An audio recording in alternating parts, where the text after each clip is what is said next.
Adventist World Radio, the voice of hope. Radio feon'ny fanantenana na ny AWR.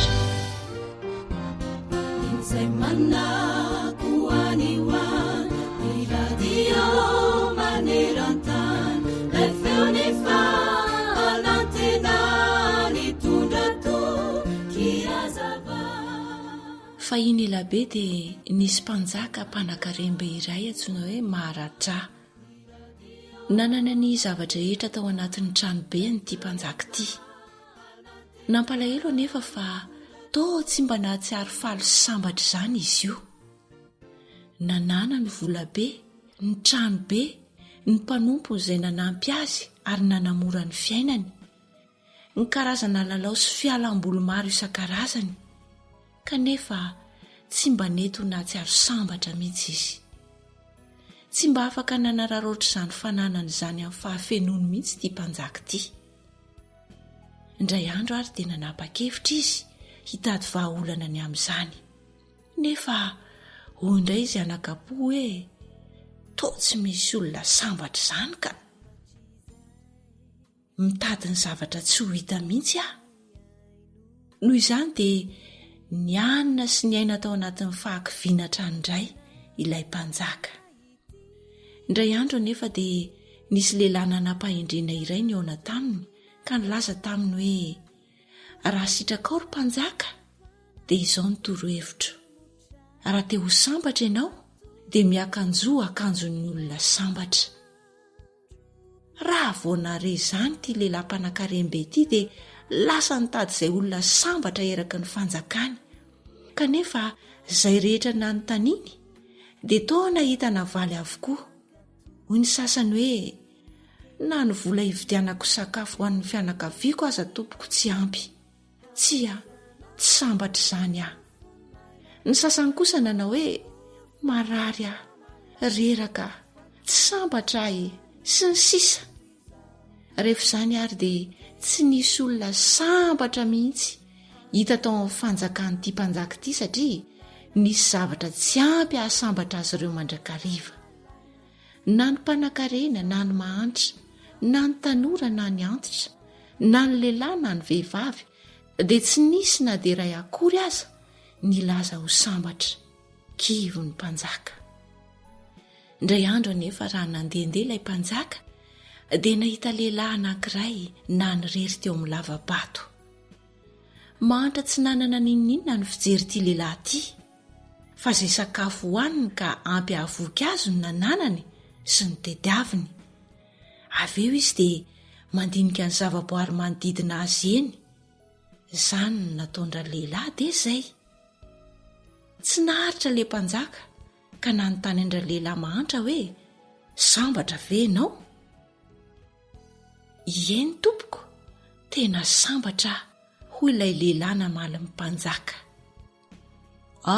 Omeo ary ny akanjonao ho tafiako, hoy indray ity mpanjaka taminy. Dia nijery tsara tamin'ny pahalemem-panahin'ity mpanjaka ity ilay lehilahy mahantra no sady nitsika ary niteny taminy hoe sitrako dia sitrako tokoa ny hanome izany ho anao tompoko. Saingy tena mahantra tokoa aho ka na dia lobaka iray aza tsy hananako omenanao. Nefa sambatra.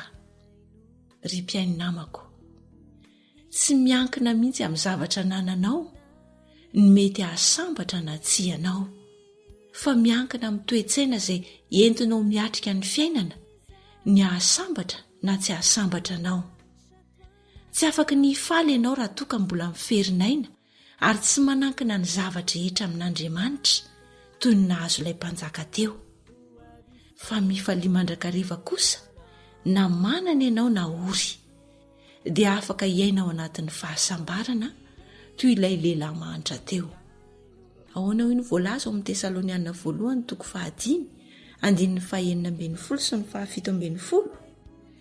Mifalia mandrakariva, mivavaka aza mitsahatra, misaora amin'ny zavatra rehetra, fa izany ny sitrapon'Andriamanitra ao amin'ny Kristy Jesosy ho anareo.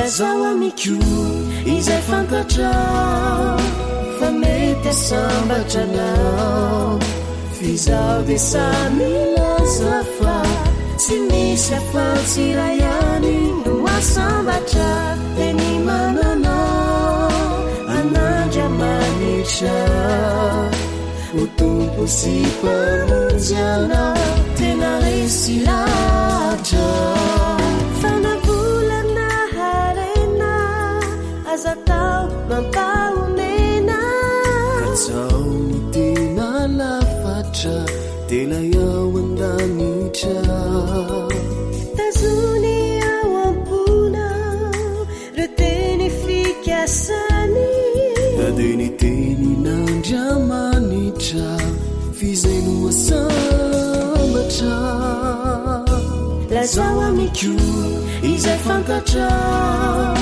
fa mety asambatranao fizao de samilaza fa tsy misy afatsirayany no asambatra de ny mananao anandra manitra o tompo sy mpamonjana tena resy latra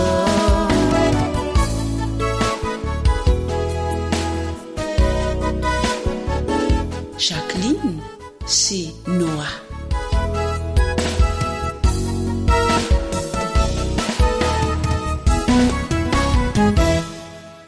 naizanaiza le anao ikatsahanao ny tena soa nayankavanana nayakavy mbola hafa ihany Kristy naikiry mafy azy anao aminyerinao manotolo bevery maina fony izany fitakany eto ata lazao amiko izay fantatra fa mety asambatranao fizao de samilaza fa tsy misy afatsirayany no asambatra de ny mananao anandra manitra o tompo sy mpamonjana tena resy latra izy no tompo sy mpamonjana tena resy latra Jesu no tompo sy mpamonjana tena resy latra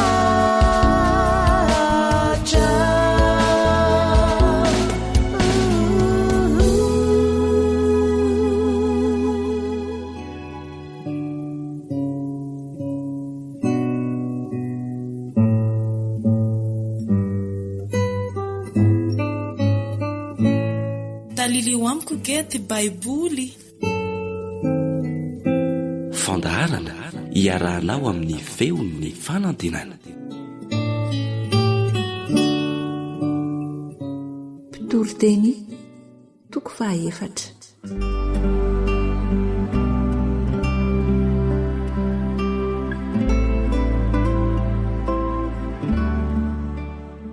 ny manjony olona no ny fampahorin'ny sasany azy sy ny lolopo sy ny fitoerany irery ary ny ataon'ny mpitondra azy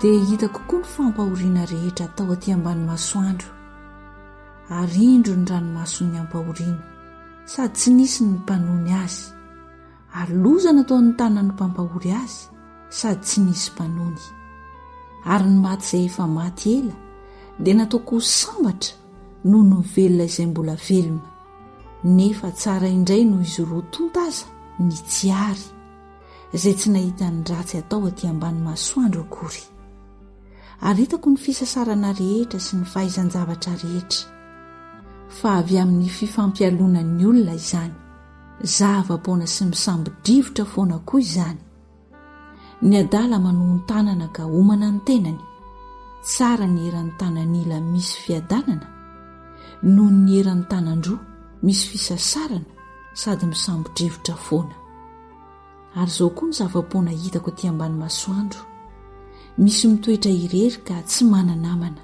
eny tsy mananjanaka na rahalaza, nefa tsy misy farany fisasarany rehetra, ary ny masony tsy afa-po amin'ny arena hanaovany hoe ho aniza no isasarako sy tsy ampananako soa ny fanahiko. Zava-poana sy asa mahareraka koa izany. Tsara ny rono indray, fa misy valiny tsara ny fisasarany. Raha misy lavo izy dia areniny namany, fa mantra ny lavo izay tsy manana namana hanarina azy. Ary koa raha miara-mandry izy roa dia mafana izy, fa atao hoana no ampahafanany irery. Raha misy maharesy ny irery aza, ny roa tsy ho leny tsy akory, ary ny mahazaka telo olana tsy mora tapahana. Aleo zatovy malahelo hendry, toy izay mpanjaka antitra dalaka tsy laitra hanarina intsony. Fa avy ao an-tranomaizana ny voan'ny anjaka, na dia nateraka tamin'ny alahelo tamin'ny fanjakany aza izy. Hitako ny miaina rehetra izay miriaria aty ambany masoandro manotrina ilay zazalahy, dia ilay faharoa izay mitsangana andimbiny teo. Tsy hita isa ny olona rehetra, dia izay rehetra anjakany, nefa izay any aoriny tsy mba hifaly aminy, fa zava-poana sy misambodrivotra foana koa izany.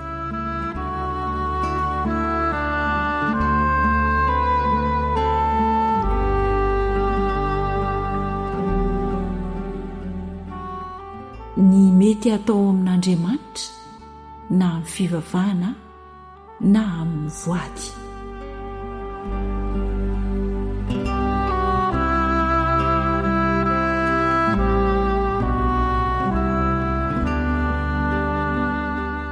Tandremo ny tongotrao raha makao an-tranon'Andriamanitra ianao, fa ny manatona iaino ny tsara noho ny fanateran'ny adala fanatitra, fa tsy fantatry reno manao ratsy izy.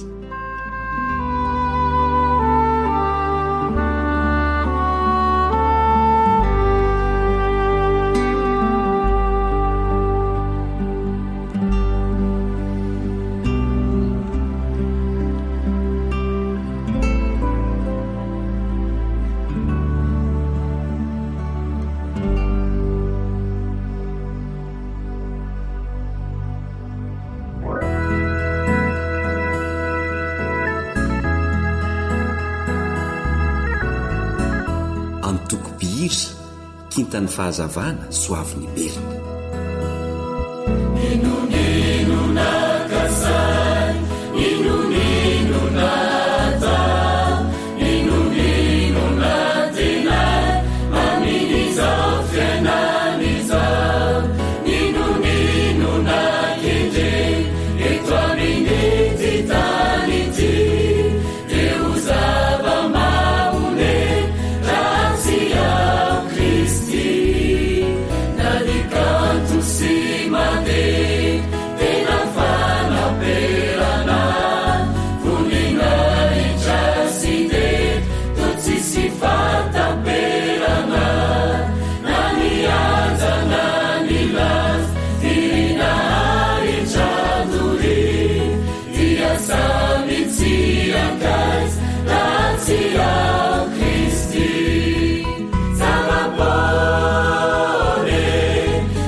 AWR téléphone 034 06 797 62 033 07 170 70.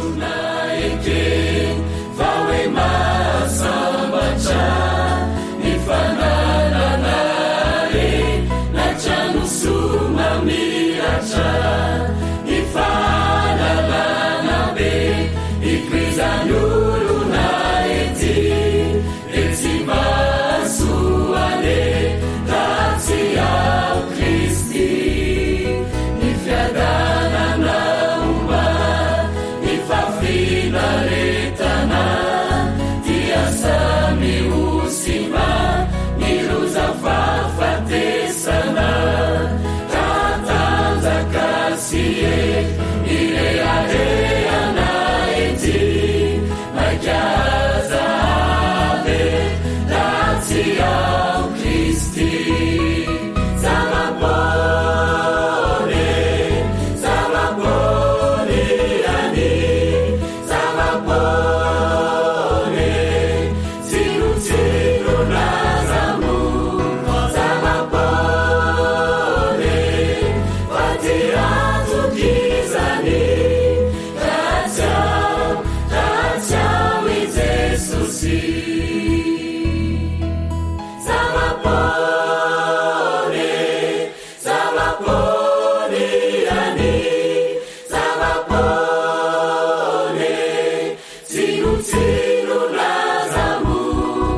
awr manolotra ho anao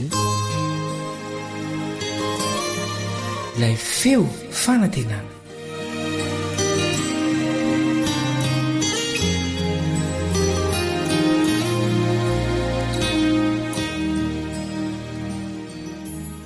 tsy mitsahatra ny manandratra fisaorana ilay Andriamanitra mpamonjy mpamorona antsika isika. Rariny loatra izany satria noho ny fahasoavany. Ny hoe fahasoavana moa dia fanomezana maimaim-poana homena izay tsy mendrika izany akory. Noho izany fahasoavana izany dia mbola velonaina isika ary afaka manohy ny fiarah-mianatra ny tenin'Andriamanitra amin'ny alalan'ny onjam-peo ny feon'ny fanantenana na ny radio adventiste manero an-tany. Miaraka aminao eto ny mpiara-mianatra aminao Elion Andriamitansoa. Andeha araka hivavaka isika.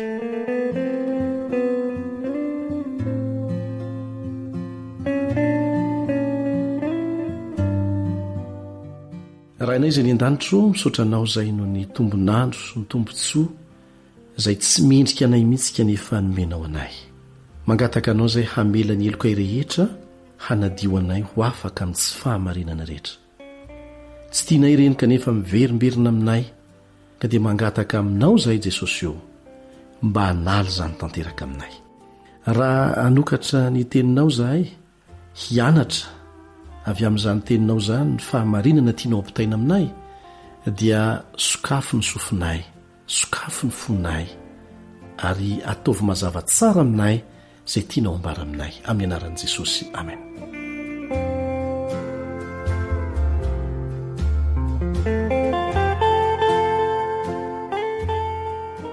Isan'ireo vaovao mahafaly ho an'ny kristianina rehetra ary mbola antony mahatonga ny kristianina ho tafajoro tsara hatramin'izao miamitombo ny laharan'izany kristianina izany dia ny fahalalana fa tena nitsangana tamin'ny maty tokoa Kristy. Ary izay rehetra maty tao anatin'ny fotoana mbola natsara ny fifandraisany tamin'izany Kristy izany dia antsoina hoe maty tao amin'ny Kristy, maty tao amin'ny Tompo. Ireny olona ireny dia ho atsanga ny Kristy amin'ny maty koa amin'ny fiaviany fandrony eny amin'ny rahony lanitra. Fahamarinana mazava ao amin'ny tenin'Andriamanitra izany. Ny fanontaniana mipetraka amin'ity anio ity ary ho valitsika amin'ny alalan'ny tenin'Andriamanitra dia ny hoe inona ary ny tandindo ny hery ny fitsanganana amin'ny maty ao amin'ny Baiboly. Inona ny tandindo ny hery ny fitsanganana amin'ny maty ao amin'ny Baiboly. Tahaka an'i Jesosy niditra tao am-pasana tamin'ny andro zoma izay fotoana nandevenana azy dia nitsangana tamin'ny maty izy ho amin'ny fiainam-baovao ny andro voalohany amin'ny herinandro dia tahaka an'izany koa ny batisa izay tandindo ny fiainam-baovao ho an'ny kristianina nateraka indray tamin'ny alalan'ny hery ny fanahy masina. Ny batisa izany ny tandindo ny hery ny fitsanganana amin'ny maty fa tsy ny fitandremana ny alahady.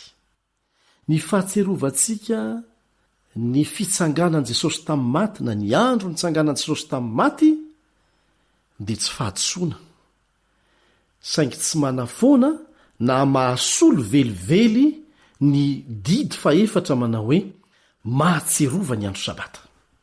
Azonao ataony mahatsiaro isan'andro fa nitsangana tamin'ny maty ho anao Jesosy. Ary raha tsy nitsangana izy dia foana ny fonoantsika.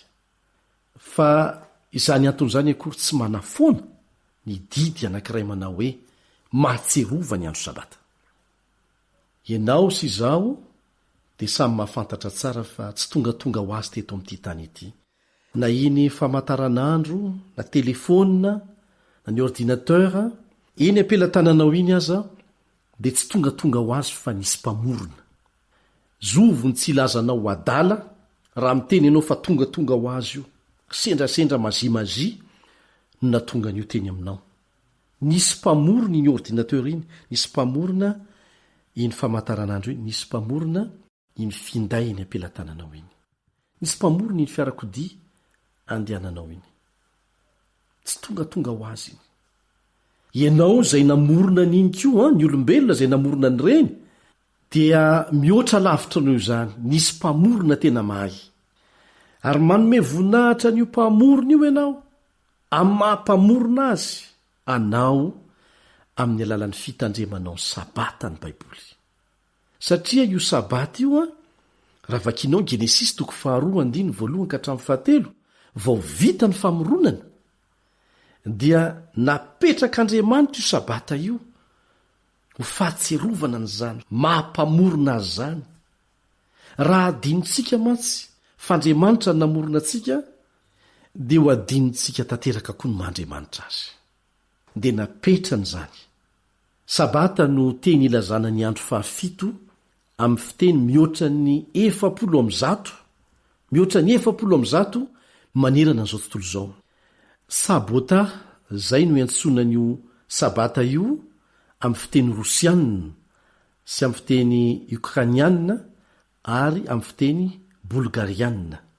asa sabata kosa no ilazanan'izany no iantsonan'izany andro zany amin'ny teny arabo sabata amin'ny teny hebreo ilay antsontsika amin'ny fiteny anglisy hoe saturday na sabotsy amin'ny teny malagasy na sabata tsy niova na oviana ny filaran'ny andro ao anatin'ny herinandro raha nytaninao ireo manampaizana manokana zay ikeny rehetra manero an-tany fa mifehy tsara ny fahalalana mikasikan'izany ao amin'ny fitoerana azo antoka tahaka ny any amin'ny Royal Greenwich ny Angleterre sy ny Naval Observatory any Etazonia antitranteriny tantara amintsika fa nanova daty ny papa Grégoire fahavalo tamin'ny taona 2 taorian'i Kristy mba hantsiana ny fiovan'ny almanaka amin'ny fizaran-taona tena izy dia namoaka fanambarana ary izy fa ny andro manaraka ny alakamisy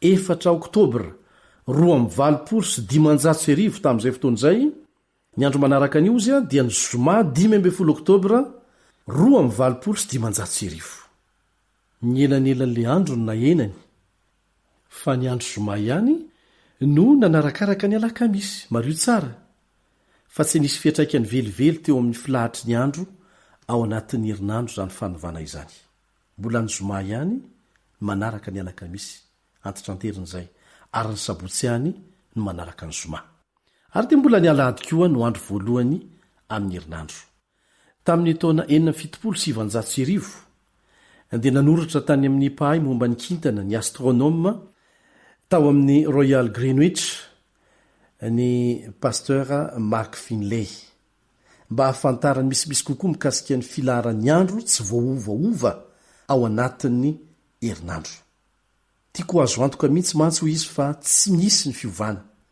dia toy izao ny voalaza tao anatin'ny taratasy izay nalefany tamin'ny Greenwich Observatory any Angletera zany tompoko eo ampanaovana fikaroana mikasika ny tsy fiovaovan'ny filahatry ny andro ao anatin'ny herinandro amin'izao fotoan'izao manampaizana momba ny kintana eropeanina maro isan-karazany no milaza mazava fa tsy niara-piovana hatrany amin'ny andro fahagola ka hatramin'izao androntsika izao zany filaran'izany zany hoe ny andro fahafito amin'izao herinandrontsika izao ihany ohatra no andro fahafito ny herinandro tamin'ny fotoan'andron'ny baiboly ka dia mizara telo ny fanontaniako manohy ny taratasiny izy zany fanontaniana voalohany inona no ambaran'ny fanadiadiana ataonareo raha ny momba izany tsy fiovaovan'ny filarana izany hatrany amin'ny andro taloha ny resahana fanontaniana faharoa napetrany dia ny hoe nisy fietraikany teo amin'ny filaran'io ve ireo fanovana hafa teo amin'ny almanaka tany amin'ireo taonjato maro tany aloha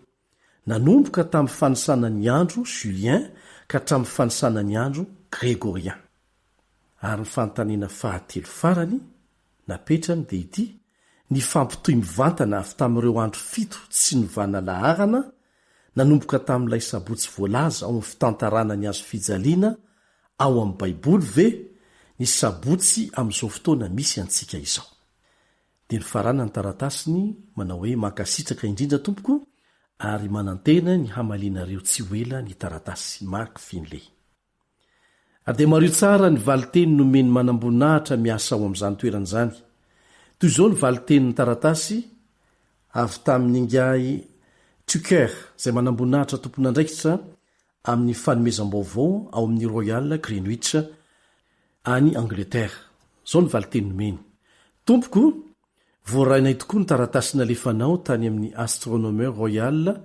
ao Greenwich koa niangavian'ny tale aho hamaly zany mbola ny tanana ihany hatramin'izao ny filahatry ny andro 7 ny herinandro nanomboka tany amin'ireo andro ny andohan'ny fivavahana jiosy mety ho tafiditra ao anatin'ny fanapahan-kevitra mikasika ny fotoana sy ny daty ny almanaka ary nisan'ny taona ihany ireo manam-pahaizana mpandinika ny kintana saingy tsy tokony isy ny antony atonga ny herinandro ho voakorontana no ny fanitsiana tao amin'ny almanaka satria ny herinandro dia manaraka tsingerina ara-tsivily sy fiarahamonina ary fivavahana mandrakariva ho ihany ny toy ny valiteny no nitoerin'ny fahefana jiosy tamin'ny fomba entitra dia entitra tokoa ny fiezahana nova izany filahatry ny andro ao anatin'ny herinandro izany koa azona iantoka fa tsy nampiarina naoviana naoviana ny fanovana toy izany ny fanovana nanomboka tamin'ny almanaka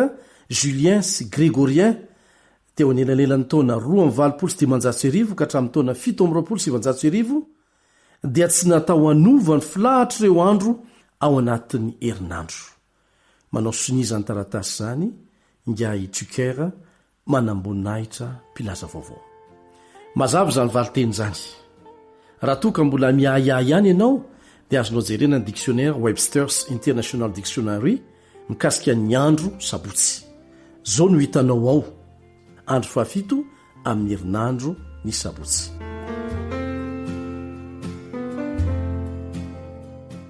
ry mpiara-mianatra amiko nitandrina sabata Adama tandrina sabata Mosesy tandrina sabata Isaia tandrina sabata Jeremia tandrina sabata Jesosy nitandrina sabata avokoa ry Petera Jakoba ary Jaona sy Paoly ary ianao mba ahoana manasanao hanaraka ny dia tongotry Kristy marina tokoa satria resaka fivavahana amin'ilay tompo mihery rehetra no resahana fa tsy sanatry resaka antoko mpivavahana na fikambanana tsotra meteza hanetsy tena hanaraka ny sitrapon'Andriamanitra satria izany sabata izany zany ine no tombo-kasen'Andriamanitra hamantarana ny tena zanany ka raha ho avy tsy hoely eny amin'ny raon'lanitra izy melohany eviandray ny amin'ny raon'lanitra dia tsy maintsy hiavaka tsara zay manana n'izany tombo-kase zany zay tsy manana n'izany tombo-kase zany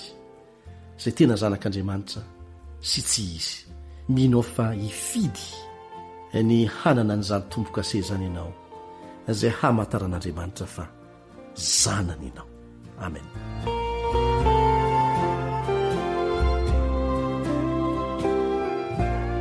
raha ao amin'ny baiboly dia ekeko fa raha tsy ao amin'ny baiboly kosa dia tsy natao ho azy zany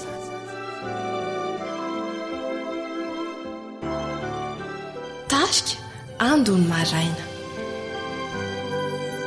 mampatsiay anao androany ilay fisarana lehibe tosisarony ntsony anye andro fafito izany lay famantarana sy lay tombo-kase lay sabata masina toko lay tsy mba manambaro zay nitsarany Jesosy fahatrany andany trany dia io no andro ivavahana andro tsy manantsala tena fanasitranana nanofy zany nafanay mazoto mitandrinazy teo tsapanao ny fiadanam-po lay sabata masina toko lay tsy mba manambaro zay nitsarany Jesosy fahatrany andany trany dia io no andro ivavahana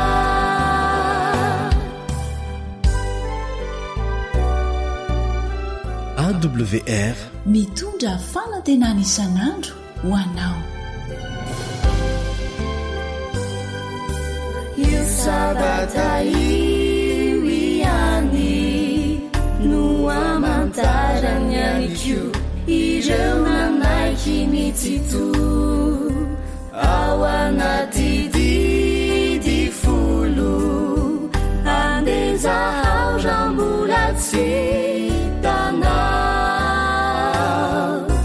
lay sabata masina toko lay tsy mba manambaro zay mitsarany Jesosy fahatrany andany trany de io no andro ivavahana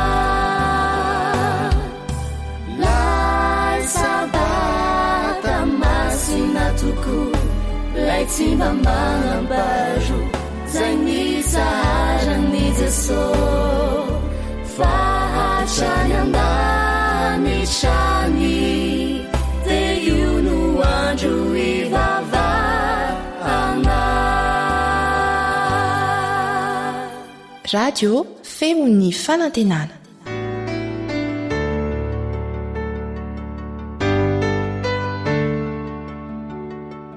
Seminera momba ny Baiboly. Fianarana Baiboly mitohitohy iarahanao amin'ny feon'ny fanantenana sy ny departemanta ny asa fitoriana eto anivon'ny fiangonana Adventista faritra Ranomasimbe Indianina.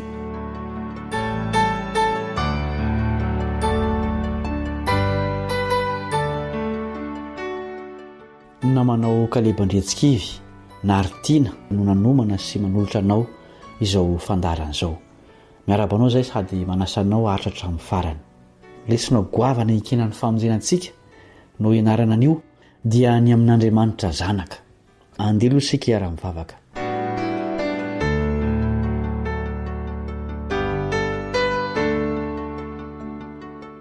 Renay izay ny an-danitro misaotra no ny androm-pahasoavana lavainao mba azahoanay mandalina ny teninao. Mangataka ny fanahinao zahay ampianatra sy hitady-dalananay amin'izao fianaran'izao. Arengany ny teninao anakiry hanova amin'ny fiainanay. Amin'ny anaran'i Jesosy. Amen.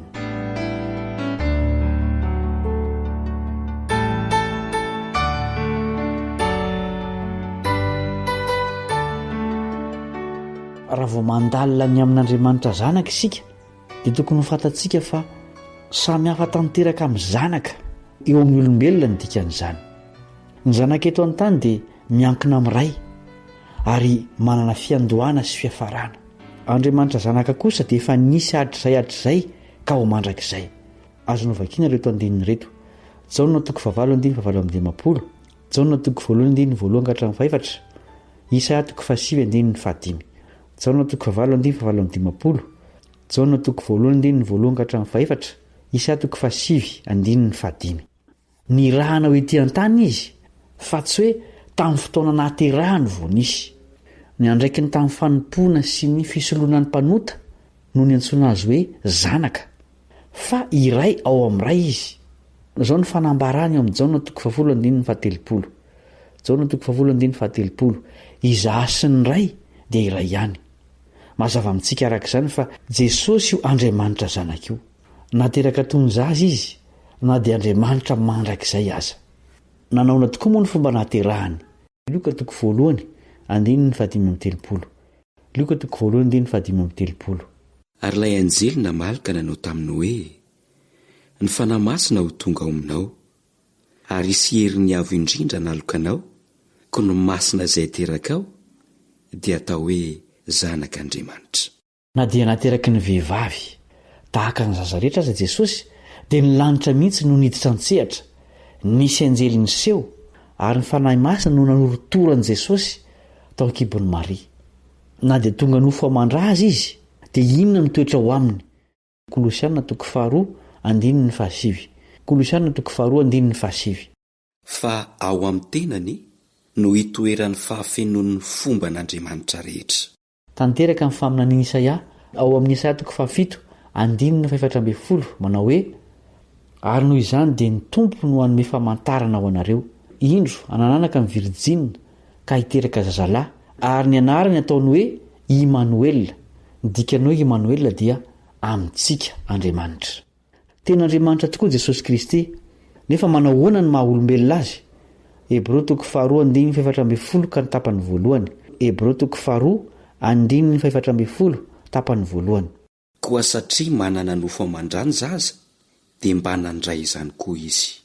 Hita amin'ity andininy fa tena olombelona ihany koa Jesosy, ary izany indrindra no iantson'ny tenany hoe zanak'olona. Azonao vakiana ohatra ny Luka 7:7. Koa satria olombelona ihany koa Jesosy dia nanana ota tahaka ny olombelona rehetra ve izy? Hebreo 5:12. Hebreo 5:12. Fa isika tsy manana mpisorona be izay tsy mahay miara mitondra ny fahalemintsika, fa izay fanalaim-panahy tamin'ny zavatra rehetra tahaka antsika kanefa tsy nanana ota. Ny mpisorona be dia olona natokana ho masina, mpanelanelana tamin'Andriamanitra sy ny zanak'Israely fahizay. Tandidon'i Jesosy tsy nanana ota ny mpisorona be. Jesosy no mpanalalana ny mpanota amin'Andriamanitra. Izy ihany no afaka manavitra ny mpanota, satria tsy afaka mifamonjy ny samy mpanota. Ahoana ny fifandraisana misy eo amin'i Jesosy zanaka sy Andriamanitra ray? Jaona 7:7 tapany 2 sy ny 10. Jaona 7:7 tapany 2 sy ny 10. Izay nahita dia nahita ndray. Koa ahoana no anaovanareo hoe asehoy anay ndray? Tsy mino va ianao fa zaho amin'ray ary ndray ato amiko? Ny teny izay lazaiko aminareo dia tsy avy amiko izany lazaiko izany, fa ndray mitoetra ato amiko no manao ny asa. Tokony hikena amin'ny finoana tsotra izany teny izany, satria tsy ho takatry ny saintsika voafetra. Tsy zakantsika ny mahita mivantana an'Andriamanitra. Soa ihany fa noho ny fitiavany dia niseho tamin'ny maha olombelona izy, ary tsy mba olo-tsotra fa mpanompo izay nijaly sy ny vonoana. Inona no nataon'io Andriamanitra zanaka io noho ny fahotantsika? Korintianina 2:12. Korintianina 2:12. Fa natolotro anareo ho isan'ny zavatra voalohany indrindra ilay ndraisiko dia izao: Kristy maty noho ny fahotantsika araka ny soratra masina. Fitiavana lehibe no natolotry Kristy. Ny ainy mihitsy no nataony ho avitra ho antsika mpanota. Tokony isika no ombohana tamin'ny azo fijaliana, kanefa dia noraisiny ho azy izany. Maty ny solo antsika izy. Inona ary nomeny Jesosy ho an'izay mino azy? Jaona 7:7. Jaona 7:7. Fa toy izao no nitiavan'Andriamanitra izao tontolo izao, nomeny ny zanany lahatokana mba tsy ho very izay rehetra mino azy, fa hanana fiainana mandrakizay. Tsy mahay manome afa-tsy zavatra tsara Andriamanitra, mpanome fiainana izy, ary famonjena ho antsika ny nahafatesan'i Jesosy. Hoy izy ao amin'ny Jaona 10:10 tapany farany. Jaona 10:10 tapany farany. Izaho avy mba hanana ny fiainana sady hanana ny be dia be. Atolotr'Andriamanitra ho an'ny olombelona rehetra izany fiainana izany, saingy izay mino ihany no handray azy. Misy anarana hafa ve mety azahoantsika famonjena? Asan'ny Apôstôly 4:12. Asan'ny Apôstôly 4:12. Ary tsy misy famonjena amin'ny hafa, fa tsy misy anarana hafa ambany lanitra nomena ny olona izay azotsika famonjena. Iza moa ny olombelona mety maty sa iambo mpamonjy afaka manome aina? Jesosy iray ihany no afaka manao izany. Izy ny mpanome aina. Ny maty aza azo ny atsangana. Inona moa no ataon'io Andriamanitra zanaka io antsika amin'izao fotoana izao? Hebreo 4:1-2 ary ny 7 ka ny 15. Hebreo 4:1-2 ary ny 7 Ary amin'izany zavatra lazainay izany dia izao ny fotony: manana mpisorona be toy izany isika, dia lefa mipetraka eo kavanan'ny seza fiandrianan'ny avo indrindra any an-danitra. Mpanao fanompoam-pivavahana ao amin'ny fitoerana masina sy ny tena taberina kely izay naorin'ny Tompo fa tsy olona. Koa amin'izany dia mavonjy tokoa izay manantona an'Andriamanitra amin'ny alalana izy satria velona mandrakizay hanao fifonana ho azy. Any an-danitra Jesosy amin'izao fotoana izao manalalana na koa manao fanelanelànana ho an'ny mpanota eo anatrehan'ny seza fiandrianan'Andriamanitra ray. Midika izany fa misy fitsarana any an-danitra ary Jesosy no misolo vavan'ny mpanota manatona azy.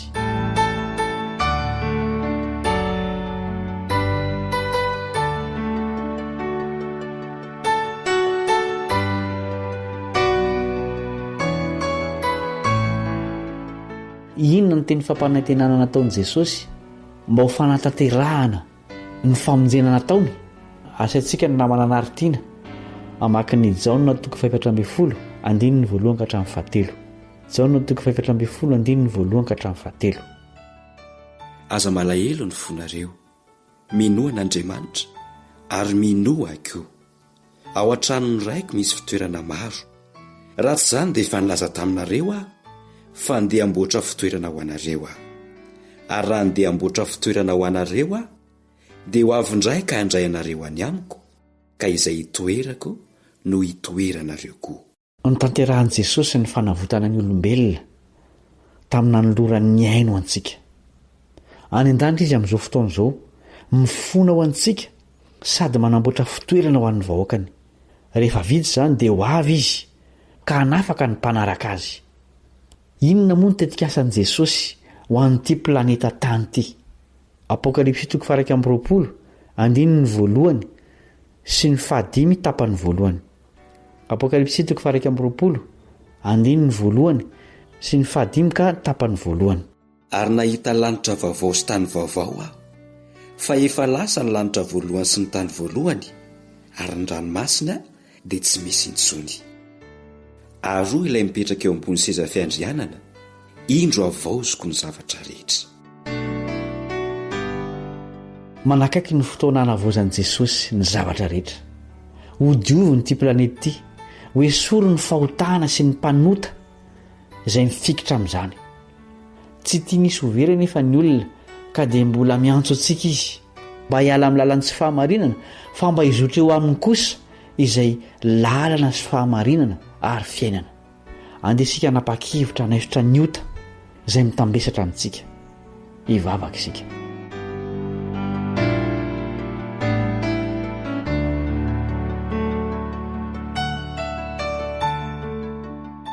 Rainay masana ny an-danitra misaotra noho ny amin'i Jesosy izay ny rahanao isolo ny elokay teo amin'ny hazo fijaliana.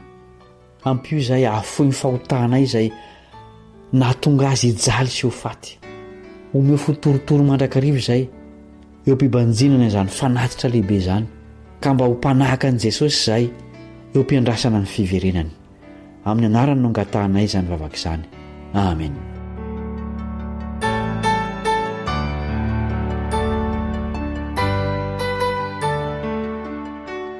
Manantena mbola hiara-mianatra aminao ny lesona manaraka na manao kalebandretsikivy na aritiana veloma tompoko.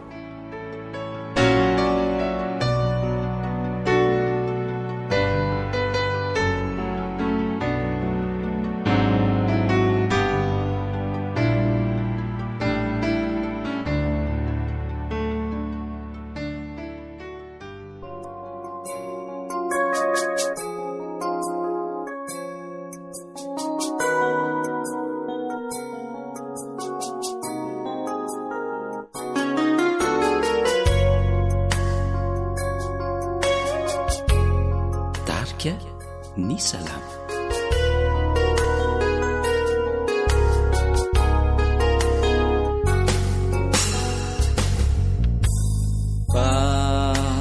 Tsapana venamako lay mpamonjy ny tsalim-bao solona sindamony ainy anavotany ny fiainana tsapako toko izany fa satana maningolambabo foahay sao kanefa mba maniry ampandroso azy ao ampoko ao faivaravaranizy raisoaraty ao izy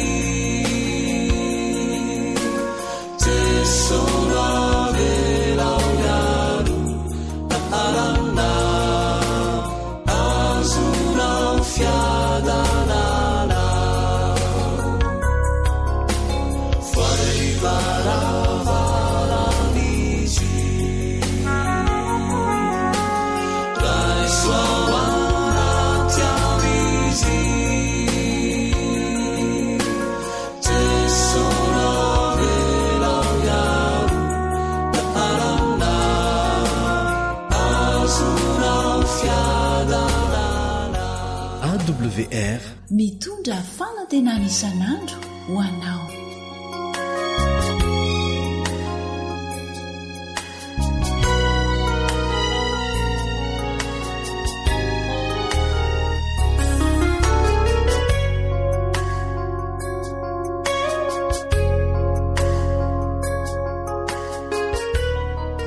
Ankoatra ny fiainoana amin'ny alalan'ny podcast dia azonao atao ny miaino ny fandaharany radio AWR sampananteny malagasy isan'andro amin'ny alalan'ny YouTube.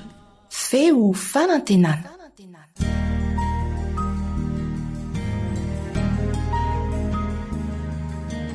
Faniteninao no fahamarinana. Taridalana manokana fianarana baiboly avoaka ny fiangonana advantista maneran-tany. Iarahanao amin'ny radio feo fanantenana.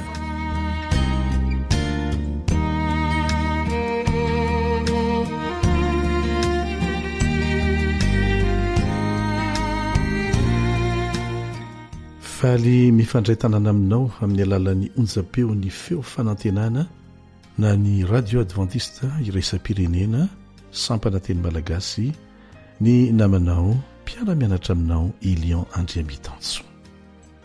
Ny mahakasika ny Paska no ifantohan'ny fiarahantsika mianatra mandritry ny andro vitsivitsy. Ny Paska, mankalaza ny Paska isika isan-taona, kanefa maro be ny tsy mahalala ny asarobidiny zany, ny hevitra zany. Ka dia andeha hivavaka isika mialohan'ny hidirantsika amin'ny tsipirian'ny lesona.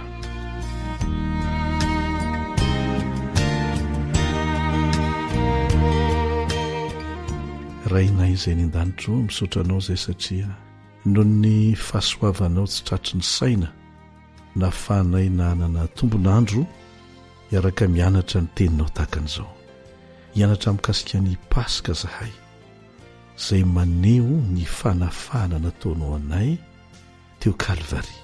Tandindona ihany ilay nitranga tany Egipta, fa teo ny tena niseho ny fanafahana anay. Hianatra an'izany izay satria sarobidy miankina manaina zany fanafahana nataonao anay izany, satria ilainay ny mino sy matoky fa tena nahafahanao tokoa zahay. Ary raha misy zavatra mamatotra anay dia ny fahotana izany, dia raha ianao no manafaka anay dia ho afaka tokoa zahay. Ka dia ampianaro izay amin'ny alalan'ny fananao masina amin'ny anaran'i Jesosy. Amen.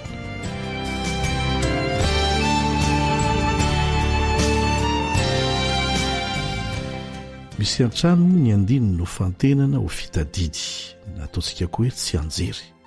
Ka amin'ity anio tia dia ny Exodus 4:20 andiny 5:7 izay mitantara ny Paska. Ny Exodus 4:20 mitantara momba ny Paska, fa ny andiny 5:7 no raisina ho atao tsy anjery, ho atao fitadidy manokana. Tsy aivina ihany fa toy ny andininy itony izay no fantenana ho fitadidy dia ilaitsika amin'ny fotoana rehetra. Tsaroantsika Jesosy rehefa nalainy devoly fanahy dia teny vita tsy anjery avy amin'ny tenin'Andriamanitra no nentiny nanohitra ny Satana. Ka isika dia mila manana ny tenin'Andriamanitra ho sabatry ny fanahintsika. Dia ilaitsika ny mitadidy arak'izay azo atao ireo tokosendininy rehetra ao amin'ny tenin'Andriamanitra, indrindra fa itony tokosendininy voafantina itony izay mamitina ny lesona ianarantsika ao anatin'izany. Eny azy ovakitsika dia iarahantsika mianatra manao tsenjery mandritra ny andro vitsivitsy.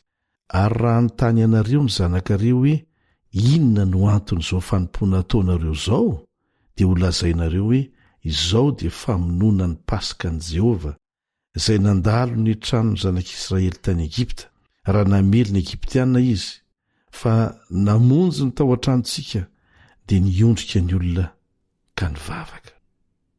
Averitsika, raha nytany ianareo ny zanakareo hoe inona no anton'izao fanompoana ataonareo izao, dia ho lazainareo hoe izao dia famonoana ny Pasika ny Jehova izay nandalo ny tranony zanak'Israely tany Egipta, raha namely ny Egiptiana izy, fa namonjy ny tao an-tranontsika dia niondrika ny olona ka nivavaka.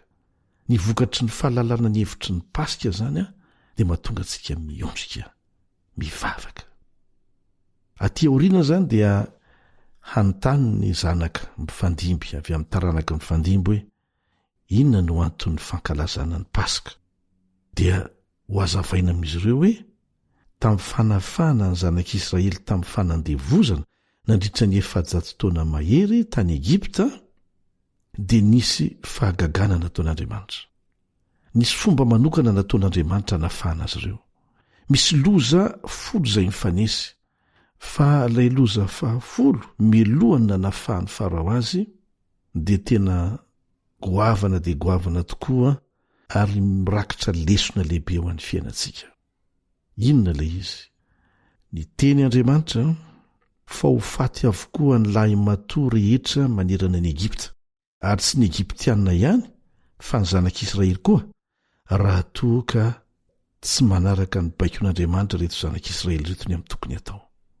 Milohany isiny izay loza izay dia nasain'Andriamanitra namono biby ho atao fanatitra manokana ny isa tokantrano tamin'ny zanak'Israely, zanak'ondry tsy misy kilema. Dia ny ran'ilay biby atentina eny amin'ny tolambaravarana amin'ny tranony fianakaviany zanak'Israely tsirairay avy. Ka rehefa tonga ny anjely mpandringana hitondra ny loza izay misy an'ilay rà izay hitana ilay rà eo amin'ny tolambaravarana, dia tsy ho faty ny lahy matoa ao anatin'iny trano iny.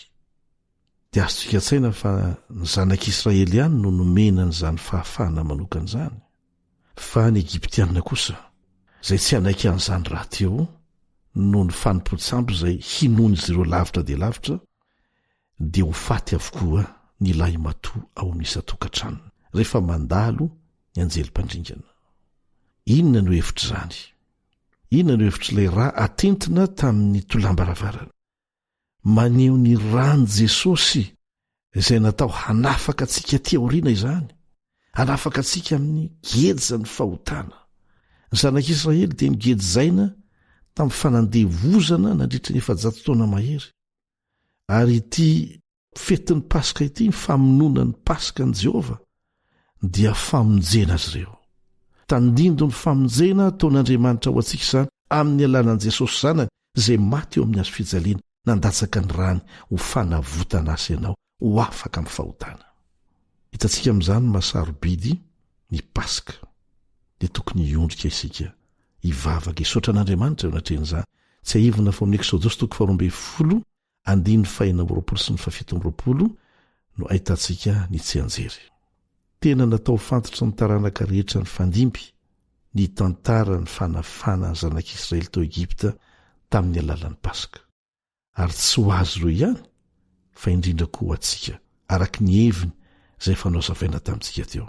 Tandindo ny fanafana nataon'i Jesosy ho antsika avelona ihany, tandindo ny fanafana nataon'i Jesosy ho antsika tsirairay tamin'ny fanandevozan'ny fahotana izany. Tsisy afaka manala antsika amin'izany raha tsy ny herin'i Jesosy.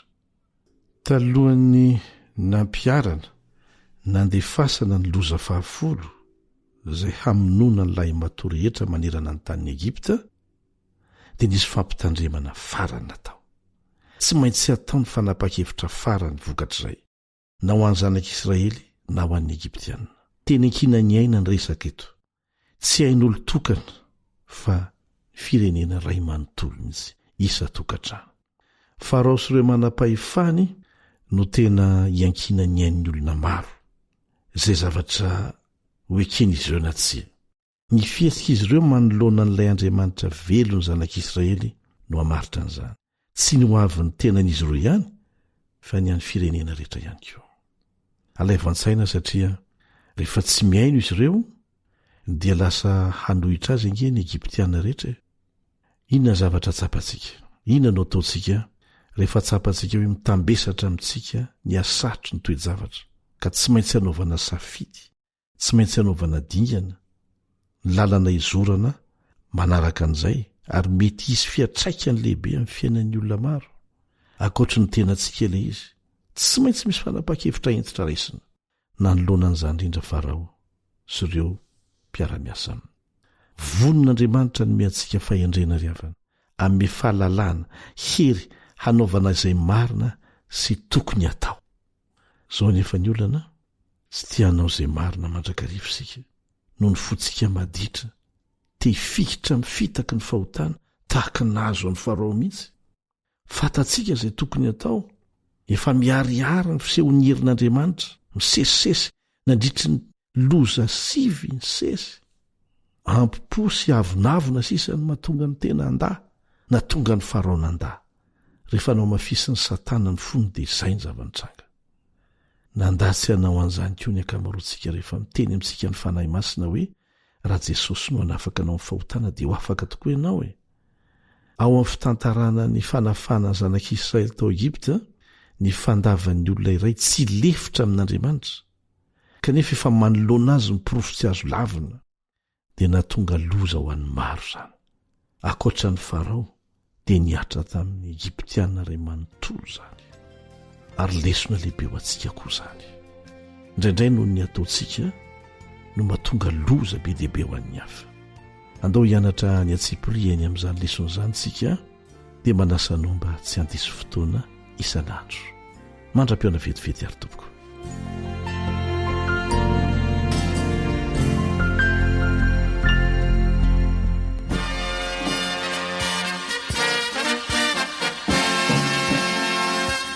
Adventist World Radio, The Voice of Hope. Radio femon'ny fanantenana. Ny farana treto, ny fanarahanao ny fandaharan'ny radio feo fanantenana na ny AWR amin'ny teny malagasy. Azonao ataony mamerina miaino sy maka maimaim-pona ny fandaharana vokarinay amin'ny teny pirenena mihoatriny 100 amin'ny fotoana rehetra. Raisoaryn'ny adresy ahafahanao manao izany: awr.org na feofanantenana.org.